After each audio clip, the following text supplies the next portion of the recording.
ድሌ በስ ያንበሳው አንበሳው አንተ ደግሞ ምን አስበህ ነው? ሰው ረገብክ ይለኛል። በስዬ እንዴት እርቦኛል መሰለ። ሚላስ የሚቀመስ ነገር ይኖራል? እስቲ ዛጋይና ላስ በስዬ እንዴት ነው እዚህ ቤት ዛሬ ራት ጀላቲ ነው እንዴ? ሚላስ የሚቀመስ አላልክም እንዴ? አባባሉን ነው። ለማንኛውም ልላስና ማለቴ ልቀማምስና ማውራህ ነገር አለኝ።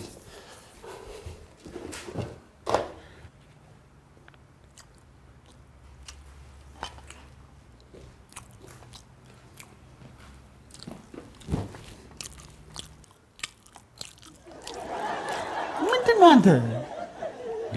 ጎረስ አርግና ሂድልኝ እንጂ እስቲ ላጣጣው ብዬ እኮ ነው። ታዲያ እንደ ማስቲካ ነው እንደ የምታኝከው? ጎረስ አርግና ቆስቁሰው ንካው ማለቴ ነው። ንካው ምኑ ልንካው? ብላና በቃ ውጣልኝ። ምኑ ድፍኑ ነው በእናታችሁ? በስዬ በስንቱ ያራዳ ልጅ ትገርምኛለሽ እኮ። እቺ የተደበቀች እርፍናሽ ድንገት ብልጭ ትላለች። አንተ እርፍና ታውቃለህ? አንተ እርፍና ታውቃለህ? አንተ አበው በል ብቻ ዝም ብለህ አበው ቆስቆስ ንካው።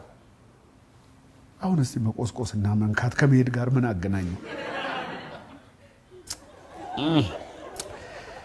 እርፍናስ በእኛ ጊዜ ቀረ። እርፍናን እኛ ነን የኖርናት። እርፍና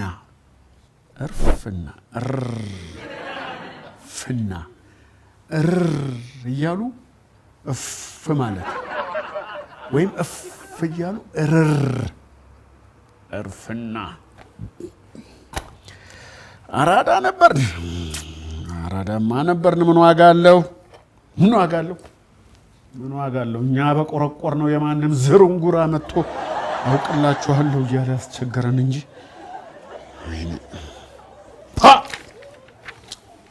የሚገርም ምግብ ነው። በፊት ይሉት ግን ይመቻት። እየጎመራ ነው ሄደው ይመቻት። በእውነት አኮራች። አንተ እስካሁን የምለፈልፈውን አልሰማኸኝም ማለት ነው? ይቅርታ በስዬ፣ መላ መንፈሴ በጣም ሰረገላ ተሳፍሮ ሌላ ዓለም ላይ ነበር። ምን አልከኝ? እና አሁን ተመለሰልህ? መላ መንፈስህ መሰለኝ።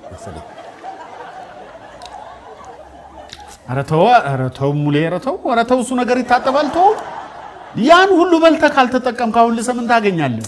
አልገባህም በስዬ፣ ጥፍጥናው እኮ ነው የሚያስልሰኝ። ደበረ እንዴ? ከደበረ ሊቀር ይችላል፣ ልተወው እችላለሁ። ውይ አሁንማ ጨረስከው አይደል?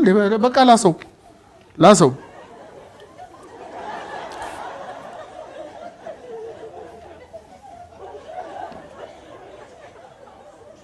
ምንድን ነው? የሆነ የተለየ ስሜት ተሰማኝ። አንተስ? እኔም ተሰምቶኛል። ምንድን ነው? የሆነ ድንግጥ የሚያደርግ ስሜት። እኔም እንደዛው። አይገርምም በስዬ? ብዙ ከመቀራረብ ስሜታችን አንድ አይነት እየሆነ መጣ ማለት ነው። ወዴ ነው ጠጋ የምትለው? የምትፈልገው ነገር ካለ ዝም ብለህ ቀጥታ ተናገር። እሱማ የፈለኩት ነገር ነበረ፣ ግን አሁን ስሜት ካልኩት ጋር የሚገናኝ አይደለም። ግን ያው ሐሳቡን ካመጣው ያው በስዬ ትንሽ ገንዘብ ፈልጌ ነበር በስዬ፣ ካላስቸገርኩ። እቺ ሰው እያስቸገሩ ካላስቸገርኩ የምትል ዲፕሎማሲያዊ ጥያቄ አትመቸኝም። ለማንኛውም ተናገር። እሰጥሃለሁ አልኩ። አይ በስዬ፣ ሁሌም እኮ አፌን በእጄ እንዳስጫንከኝ ነው። አመሰግናለሁ። ኧረ በህግ እጄን በአፌ ላይ አስጫንከኝ ነው የሚባለው። ምንም በለው ብቻ አንተ ለኔ የብረት ቤት አማች ነህ።